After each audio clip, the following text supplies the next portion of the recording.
আপনারা দেখছেন আপনাদের প্রিয় সংবাদ চ্যানেল রোজ বাংলা। দেখে নেব আজকের এই মুহূর্তের বিশেষ সংবাদের শিরোনামগুলি এক নজরে। দেশ থেকে কলকাতা হাইকোর্ট পুরোপুরি তুলে দেওয়া উচিত। কলকাতা হাইকোর্ট এবং বিজেপি ম্যাচ ফিক্সিং হয়েছে, জানালেন অভিষেক ব্যানার্জি। অপরদিকে রাজ্যের 26,000 চাকুরিহারা শিক্ষক এবং শিক্ষাকর্মীদের এপ্রিল মাসের বেতন দেবে রাজ্য সরকার, বড় ঘোষণা ভোটের মাঝে। এছাড়াও যতদিন চলবে মামলা, সুপ্রিম কোর্টে বেতন হবে না বন্ধ, জানাচ্ছে রাজ্য। অপরদিকে ভোটের মাঝে ছত্তিশগড়ে আত্মসমর্পণ করল 18 জন মাওবাদী। ভোটের মধ্যেই বিহারে নীতিশ কুমারের এক নেতাকে গুলি করে করা হলো খুন। চাকুরিহারাদের একজনের কিছু হলে তোমার বাড়ির সামনে আসবে, চাইবে বিচার, ঘেরাও হবে বাড়ি। এবার শুভেন্দু অধিকারীকে হুঁশিয়ারি দিলেন মুখ্যমন্ত্রী মমতা ব্যানার্জি। অভিজিৎ বন্দ্যোপাধ্যায়কে দেখার পর কে বিচারপতি আর কে নেতা তা নিয়ে বিভ্রান্ত দেশবাসী, জানাচ্ছেন ব্রাত্য বসু। অপরদিকে চাকরি দিতে প্রার্থী পিছু 8 লক্ষ টাকা চেয়েছিলেন অভিষেক ব্যানার্জির ভাই। অভিষেক ব্যানার্জির প্যান্ট জামা খুলে নেবার হুঁশিয়ারি দিলেন বিজেপি নেতা সৌমিত্র খা। অপরদিকে গ্রামের মহিলারা আপনাকে পছন্দ করছে না, টলিউড অভিনেতা তথা তৃণমূল নেতা কাঞ্চন মল্লিককে গাড়ি থেকে অপমানিত করে নামিয়ে দিলেন আইনজীবী তথা তৃণমূলের বিদায়ী সাংসদ কল্যাণ বন্দ্যোপাধ্যায়। অপরদিকে রোজভ্যালির টাকায় চীন ভ্রমণ, হয়েছে কোটি কোটি টাকা আর্থিক লেনদেন। সিবিআই চার্জশিটে এবার 1 নম্বর অভিযুক্ত রাজ্যের প্রাক্তন মন্ত্রী, প্রয়াত মন্ত্রী সাধন পাণ্ডের কন্যা শ্রেয়া। অপরদিকে প্রবল তাপপ্রবাহ বিভিন্ন এলাকায় পৌঁছে যাবে 45 ডিগ্রি সেন্টিগ্রেড। জারি হলো লাল সতর্ক বার্তা। আপনার জেলায় আবহাওয়া বেশ কয়েকদিন, আগামী কয়েকদিন কেমন থাকবে বিস্তারিত জানাবো। এছাড়াও মাধ্যমিক উচ্চ মাধ্যমিকের ফল প্রকাশ কবে, জানাচ্ছে পর্ষদ, ঘোষণা হলো দিনক্ষণ। অপরদিকে আসছে 30 তারিখ, আরও বাতিল হবে নতুন করে রাজ্যে 59,000 চাকুরি। ডেডলাইন বেঁধে দিলেন বিজেপি বিধায়ক। বিস্তারিত জানাবো প্রত্যেকটি খবর, জুড়ে থাকুন শেষ পর্যন্ত। দেখছেন প্রিয় চ্যানেল রোজ বাংলা। খবরগুলো নিয়মিত দেখবার জন্য চ্যানেলটিকে সাবস্ক্রাইব করবেন। আপনার গুরুত্বপূর্ণ মতামত কমেন্ট বক্সে আমাদেরকে লিখে জানাতে ভুলবেন না। দেশ থেকে কলকাতা হাইকোর্ট তুলে দেওয়া উচিত, জানালেন অভিষেক ব্যানার্জি। কলকাতা হাইকোর্টের বিচারপতিদের সঙ্গে বিজেপির যোগ সাজন রয়েছে, তাই দেশ থেকে কলকাতা হাইকোর্ট পুরোপুরি তুলে দেওয়া উচিত। এসএসসি বা স্কুল সার্ভিস কমিশন দুর্নীতি মামলায় কলকাতা হাইকোর্টের রায় নিয়ে এমনটাই দাবি করলেন এবার অভিষেক ব্যানার্জি। তার অভিযোগ, ক্রিকেট ম্যাচে যেমন ম্যাচ ফিক্সিং হয়, তেমনি বিজেপি এবং হাইকোর্ট ফিক্সিং হয়েছে। তাদের পরিকল্পনা অনুসারে হাইকোর্টের বিচারপতিরা একের পর এক রায় দিচ্ছেন। অর্থাৎ বিজেপির পরিকল্পনা অনুযায়ী হাইকোর্টের বিচারপতিরা একের পর এক রায় দিচ্ছেন। এটা অত্যন্ত দুর্ভাগ্যজনক। এদিন অভিষেক ব্যানার্জি বলেন, এসএসসি মামলা যে বিচারপতি শুনছিলেন তিনি এখন বিজেপির প্রার্থী। তিনি বিচারপতি থাকাকালীন বলেছেন বিজেপি তার সঙ্গে যোগাযোগ রেখেছিল এবং তিনিও বিজেপির সঙ্গে যোগাযোগে ছিলেন। সেই বিচারপতি যদি বিজেপিতে যান তাহলে তো দেশ থেকে হাইকোর্টটাকেই তুলে দেওয়া উচিত। অভিষেক ব্যানার্জি আরও বলেন, আদালত বলছে কয়েকজন প্যানেলের বাইরে থেকে চাকরি পেয়েছেন, তাই পুরো প্যানেলটাই বাতিল করা হলো। তাহলে সেই যুক্তি অনুযায়ী একজন বিচারপতি বিজেপিতে যোগদান করেছেন, অর্থাৎ সব বিচারপতি বিজেপি হয়ে গিয়েছেন। আদালতের যুক্তিতে তাই হচ্ছে, জানাচ্ছেন অভিষেক ব্যানার্জি। চাকরি হারিয়েছেন রাজ্যের 26,000 শিক্ষক এবং শিক্ষাকর্মী। এই 26,000 চাকরি হারাকে এপ্রিল মাসের বেতন দেবে রাজ্য সরকার। যতদিন সুপ্রিম কোর্টে চলবে মামলা, বেতন হবে না বন্ধ, জানাচ্ছে রাজ্য সরকার। কলকাতা হাইকোর্টের নির্দেশে যে 25,753 জনের চাকরি বাতিল হয়েছে তাদের এপ্রিল মাসের বেতন দেওয়া হবে। শিক্ষা দপ্তর সূত্রে জানা যাচ্ছে শ্রম আইন অনুসারে এই সিদ্ধান্ত নেওয়া হয়েছে। এর পাশাপাশি যতদিন সুপ্রিম কোর্টে এই মামলা চলবে ততদিন কারো বেতন বন্ধ করা হবে না। চাকরি বাতিলের নির্দেশকে চ্যালেঞ্জ করে ইতিমধ্যেই দেশের সর্বোচ্চ আদালতে গিয়েছে রাজ্য সরকার। শিক্ষা দপ্তরের পাশাপাশি স্কুল সার্ভিস কমিশন, মধ্যশিক্ষা পর্ষদের পক্ষ থেকেও মামলা করা হয়েছে। শিক্ষা দপ্তর সূত্রে খবর, যেহেতু বিষয়টি বিচারাধীন এবং চাকরিহারাদের সকলেই এপ্রিল মাসে কাজ করেছেন, তাই তাদের এই বেতন দেওয়া হবে। এছাড়াও যতদিন মামলা চলবে সুপ্রিম কোর্টে তাদের বেতন বন্ধ করা হবে না বলে জানা গিয়েছে। চলছে গোটা রাজ্য তথা দেশ জুড়ে লোকসভা নির্বাচন, তার মাঝে এই রায়ে অনেকটাই বিপাকে রাজ্য সরকার, স্কুল সার্ভিস কমিশন, তাই কিছুটা ড্যামেজ কন্ট্রোলে নেমেছে রাজ্য সরকার, এমনটাই অভিমত রাজনৈতিক বিশ্লেষকদের। আপাতত এপ্রিল মাসের বেতন দিয়ে ভোটের এই কয়েকটা দিন সামাল দেওয়ার চেষ্টা চালাবে রাজ্য সরকার।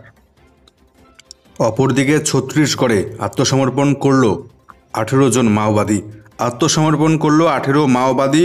সেই দলে এক মাওবাদী কমান্ডার ছাড়াও 3 মহিলা মাওবাদী রয়েছে।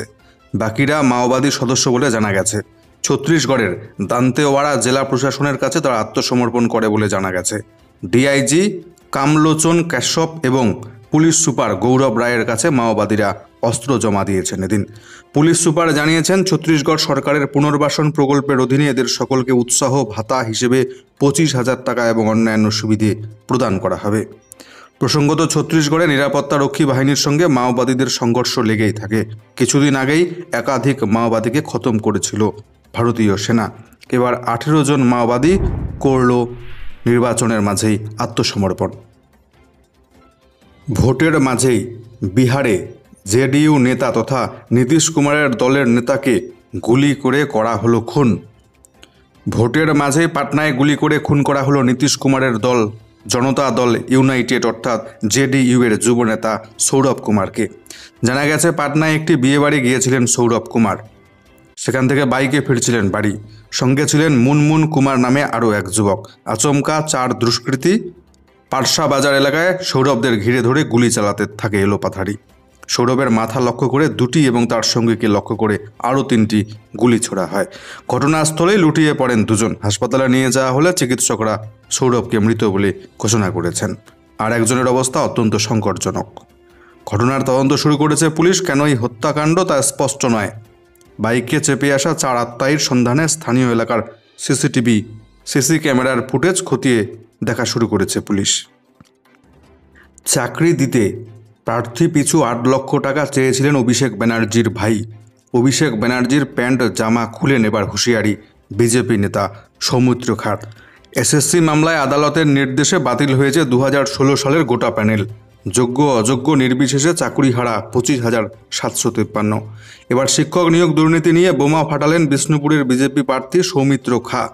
তার অভিযোগ, প্রার্থী পিছু 8 লক্ষ টাকা করে দাবি করেছিলেন তৃণমূলের সর্বভারতীয় সাধারণ সম্পাদক অভিষেক বন্দ্যোপাধ্যায়ের ভাই আকাশ বন্দ্যোপাধ্যায়। বুধবার বাঁকুড়ার রতনপুরে নির্বাচনী প্রচারে গিয়ে সৌমিত্র খাঁ জানান, তৃণমূলে থাকার সময় আমি অভিষেক বন্দ্যোপাধ্যায়কে কিছু ছেলেকে চাকরি দেওয়ার অনুরোধ করেছিলাম। অভিষেক তাকে তার ভাই আকাশ বন্দ্যোপাধ্যায়ের সঙ্গে যোগাযোগ করতে বলেন।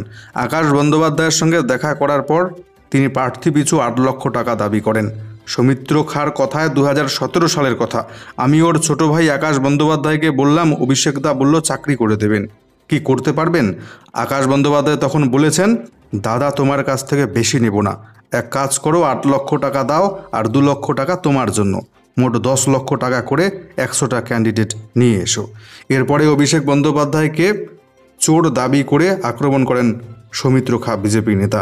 তার হুঙ্কার, অভিষেক আমার বিরুদ্ধে মানহানির মামলা করেছে। তিনি যদি বিষ্ণুপুর আদালতে হাজিরা দিতে আসতেন, আমি অভিষেক বন্দ্যোপাধ্যায়ের প্যান্ট জামা খুলে নিতাম। প্রকাশিত হতে চলেছে মাধ্যমিক এবং উচ্চ মাধ্যমিকের ফলাফল। আগামী 2রা মে মাধ্যমিক এবং 8ই মে উচ্চ মাধ্যমিক পরীক্ষার ফল প্রকাশিত হতে চলেছে। বৃহস্পতিবার শিক্ষা দপ্তর সূত্রে এমন তথ্য মিলেছে। যদিও মধ্যশিক্ষা পর্ষদ উচ্চ মাধ্যমিক শিক্ষা সংসদের তরফে ফল প্রকাশের দিন এখনও পর্যন্ত নিশ্চিত করা হয়নি। সূত্রের খবর, মাধ্যমিকের ফল প্রকাশের দিন মার্কশিট প্রদান করা হবে, তবে উচ্চ মাধ্যমিকের ফল প্রথমে অনলাইনে প্রকাশ করা হবে, কয়েকদিন বাদে বিলি করা হবে উচ্চ মাধ্যমিকের মার্কশিট। বিস্ফোরক দাবি বিজেপি বিধায়কের, রাজ্যে আরও 59,000 জনের চাকরি যাবে নতুন করে। এবার ডেডলাইন বেঁধে দিলেন বিজেপি বিধায়ক। 30 তারিখ আসছে, আরও 59,000 জনের চাকরি বাতিল হবে রাজ্যে। এবার ডেডলাইন বেঁধে দিয়ে হুঁশিয়ারি দিলেন ওন্দার বিজেপি বিধায়ক তথা দলের বিষ্ণুপুর সাংগঠনিক জেলা সভাপতি অমরনাথ শাখা। ভোটের ফল বেরোনোর পর ওন্দা বিধানসভায় তৃণমূল পরিচালিত পঞ্চায়েতগুলি দখল করে নেওয়ার হুমকিও তিনি দিয়েছেন। বুধবার সন্ধেবেলা ওন্দার রতনপুরে বিষ্ণুপুরের বিজেপি প্রার্থী সৌমিত্র খাঁয়ের সমর্থনে পথসভা হয়। সেখানেই অমরনাথ বাবু বলেন, মমতা বন্দ্যোপাধ্যায় সরকার টাকা নিয়ে ভুয়ো চাকরি দিয়ে আজ 25,000 পরিবারকে বরবাদ করে দিল, তাদের কি হবে? আবার 30 তারিখ আসছে, দেখুন নতুন করে আরও 59,000 লোকের চাকরি যাবে, শুধুমাত্র সময়ের অপেক্ষা। তাহলে দেশ গড়ার কাজে এই চোর তৃণমূলকে ভোট দেবেন আপনি নাকি বিজেপিকে ভোট দেবেন, সেটা চিন্তা ভাবনা করতে বলেছেন তিনি। প্রসঙ্গত সম্প্রতি কলকাতা হাইকোর্টের নির্দেশে শিক্ষক গ্রুপ সি গ্রুপ ডি সমেত চাকরি হারিয়েছেন রাজ্যের প্রায় 26,000 জন। তা নিয়ে বর্তমানে রাজ্য রাজনীতি তোলপাড়। এই অবস্থায় অমরনাথ বাবু আরও 59,000 জনের চাকরি বাতিল হবে বলে আগাম জানানোয় শোরগোল পড়ে গেল রাজ্যে। ভোট প্রচারে বেরিয়ে চরম দ্বন্দ্ব লেগে গেল তৃণমূলের মধ্যেই। টলিউড অভিনেতা তথা তৃণমূল নেতা কাঞ্চন মল্লিককে জনগণের সামনেই অপমানিত করলেন তৃণমূলের বিদায়ী সাংসদ কল্যাণ বন্দ্যোপাধ্যায় তথা আইনজীবী কল্যাণ বন্দ্যোপাধ্যায়। কাঞ্চন মল্লিককে প্রচার গাড়ি থেকে নামিয়ে দিলেন কল্যাণ বন্দ্যোপাধ্যায়। কল্যাণ বন্দ্যোপাধ্যায়ের ভোটের প্রচারে কাটল তাল। উত্তরপাড়া তৃণমূল বিধায়ক তথা অভিনেতা কাঞ্চন মল্লিককে গাড়ি থেকে নামিয়ে দিলেন শ্রীরামপুরের বিদায়ী তৃণমূল সাংসদ। বৃহস্পতিবার কুন্নগরে প্রচারে গিয়ে ঘটেছে এই ঘটনাটি। কিন্তু কেন কাঞ্চন মল্লিককে নিয়ে প্রচারে যেতে নারাজ কল্যাণ বন্দ্যোপাধ্যায়? তৃণমূল প্রার্থীর যুক্তি, কাঞ্চনকে দেখলে গ্রামের মহিলারা ভীষণ রিয়্যাক্ট করছে, পছন্দ করছেন না কাঞ্চন মল্লিককে, তাই তিনি কাঞ্চনকে নিয়ে গ্রামে যেতে নারাজ। এ বিষয়ে অবশ্য কাঞ্চনের কোনো প্রতিক্রিয়া পাওয়া যায়নি। বৃহস্পতিবার সকালে কোন্নগর স্টেশন রোডে তৃণমূলের পার্টি অফিসের সামনে থেকে প্রচারে বেরিয়েছিলেন কল্যাণ বন্দ্যোপাধ্যায়। কোন্নগর নবগ্রাম পঞ্চায়েত এলাকায় পৌঁছে জনসংযোগ চালানোই ছিল মূল কর্মসূচি। হুড খোলা গাড়িতে দলীয় কর্মীদের পাশাপাশি কল্যাণ বন্দ্যোপাধ্যায়ের সঙ্গে গাড়িতে উঠেছিলেন উত্তরপাড়া তৃণমূল বিধায়ক তথা টলিউড অভিনেতা কাঞ্চন মল্লিক। কিন্তু কল্যাণ বন্দ্যোপাধ্যায় কাঞ্চনকে বলেন গাড়ি থেকে নেমে যেতে। এরপর এক দলীয় কর্মীর বাইকের পেছনে চেপে সেখান থেকে চলে যান অপমানিত কাঞ্চন মল্লিক। পরে প্রশ্ন করা হলে কল্যাণ বন্দ্যোপাধ্যায় বলেন, উনি মনক্ষুণ্ণ হয়েছেন কি হননি আমি জানি না, আমি ওকে নিয়ে আগেও প্রচার সেরেছি, কিন্তু উনি আমার সঙ্গে যখন প্রচারে বের হচ্ছেন গ্রামের মহিলারা ভীষণ রিয়্যাক্ট করছেন, পছন্দ করছেন না। আমি ওকে আগেই বলেছিলাম গ্রামে তুমি এসো না, আর আমার সঙ্গেই বা শুধু কেন প্রচারে থাকছে?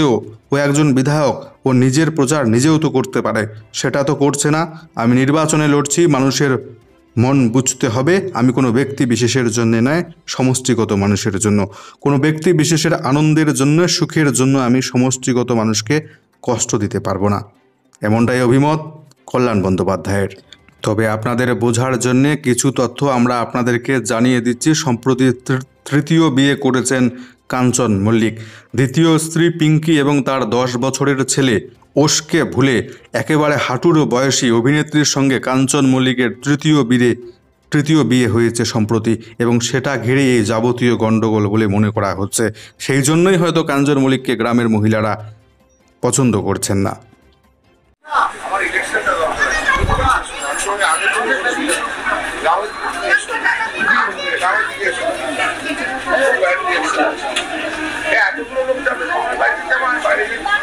এক লহমায় চাকরি হারিয়েছেন রাজ্যের 26,000 চাকুরিজীবী। সে নিয়েই এবার হুঁশিয়ারি দিলেন শুভেন্দু অধিকারীকে বাংলার মুখ্যমন্ত্রী মমতা ব্যানার্জি। চাকরি হারাদের একজনের কিছু হলে তোমার বাড়ির সামনে, অর্থাৎ শুভেন্দু অধিকারীর বাড়ির সামনে আসবে, ঘেরাও হবে, হুঙ্কার মমতার। এসএসসি মামলার রায় বেরোনোর আগে বিরোধী দলনেতা শুভেন্দু অধিকারী প্রকাশ্য জনসভা থেকে বলেছিলেন সোমবার রাজ্যে এমন এক বোমা ফাটবে যে তৃণমূল বেসামাল হয়ে যাবে।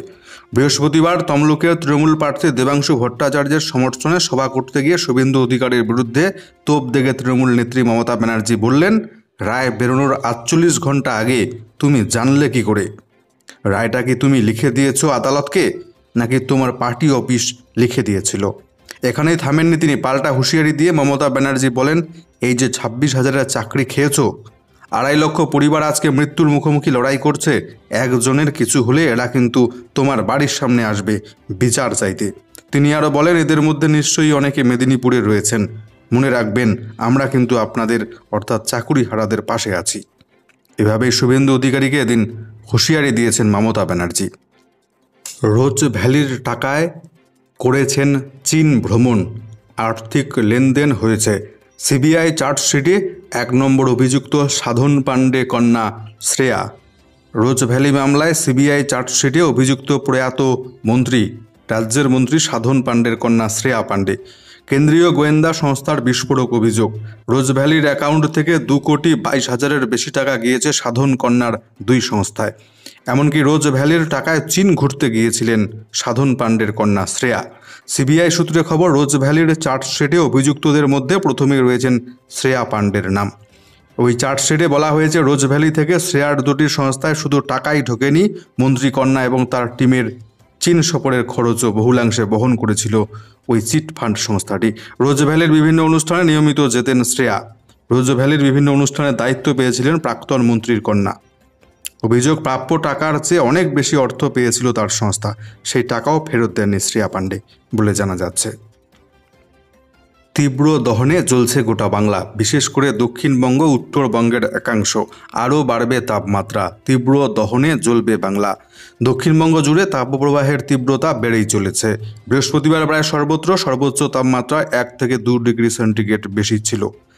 আগামী দুদিন তাপমাত্রা আরও 1 থেকে 3 ডিগ্রি সেন্টিগ্রেড বৃদ্ধির পূর্বাভাস দিয়েছে আলিপুর আবহাওয়া দপ্তর। গরমের তীব্রতা কবে কমতে পারে তা এখনও অনিশ্চিত। আগামী সপ্তাহের শুরুতেও দক্ষিণবঙ্গ জুড়ে তীব্র তাপপ্রবাহ চলবে বলে জানাচ্ছে আবহাওয়া দপ্তর। আপাতত ঝড় বৃষ্টির কোনো সম্ভাবনা নেই দক্ষিণবঙ্গ জুড়ে। সাধারণ থেকে তীব্র তাপপ্রবাহ থাকবে উত্তরবঙ্গের মালদহ এবং 2 দিনাজপুর জেলায়। ইতিমধ্যে বিভিন্ন জেলায় তাপপ্রবাহের জন্য লাল থেকে কমলা সতর্কবার্তা জারি করেছে আবহাওয়া দপ্তর। প্রচণ্ড গরম নিয়ে সাধারণ মানুষ রীতিমতো উদ্বিগ্ন। বৃহস্পতিবার দক্ষিণবঙ্গের বেশিরভাগ জায়গাতেই সর্বোচ্চ তাপমাত্রা 40 ডিগ্রির বেশি ছিল। উষ্ণতার নিরিখে এদিন পানাগড়কে হারিয়ে দিয়েছে পশ্চিম মেদিনীপুরের কলাইকুণ্ডা। সেখানে সর্বোচ্চ তাপমাত্রা বৃহস্পতিবার ছিল 44 ডিগ্রি সেলসিয়াস। আজকে চরম তাপপ্রবাহের জন্যে পূর্ব এবং পশ্চিম মেদিনীপুর, ঝাড়গ্রাম, বাঁকুড়া, পশ্চিম এবং পূর্ব বর্ধমান এই জেলাগুলিতে লাল সতর্কবার্তা জারি থাকছে। বাকি জেলাগুলিতেও প্রচণ্ড গরম তাপপ্রবাহের জন্য কমলা সতর্কবার্তা জারি থাকছে। অপরদিকে উত্তরবঙ্গের উত্তর দিনাজপুর এছাড়াও মালদা জেলায় তীব্র তাপপ্রবাহের জন্য লাল সতর্কবার্তা আজকে জারি থাকছে। দক্ষিণ দিনাজপুরে আজকে কমলা সতর্কবার্তা জারি থাকছে প্রবল তাপপ্রবাহের জন্য। কোচবিহার, আলিপুরদুয়ার, জলপাইগুড়িতেও অসহ্য গরম বজায় থাকবে। কালিম্পং, দার্জিলিং জেলার 2-1টি জায়গায় হালকা পরিমাণ বৃষ্টি, তার সাথে আজকে বজ্রপাতের সম্ভাবনা। আমাদের আজকের খবরগুলো এই পর্যন্তই। আপনার গুরুত্বপূর্ণ মতামত কমেন্ট বক্সে জানাতে ভুলবেন না। দেখা হচ্ছে পরবর্তী গুরুত্বপূর্ণ খবরগুলো নিয়ে। সেই পর্যন্ত ভালো থাকুন, সুস্থ থাকুন।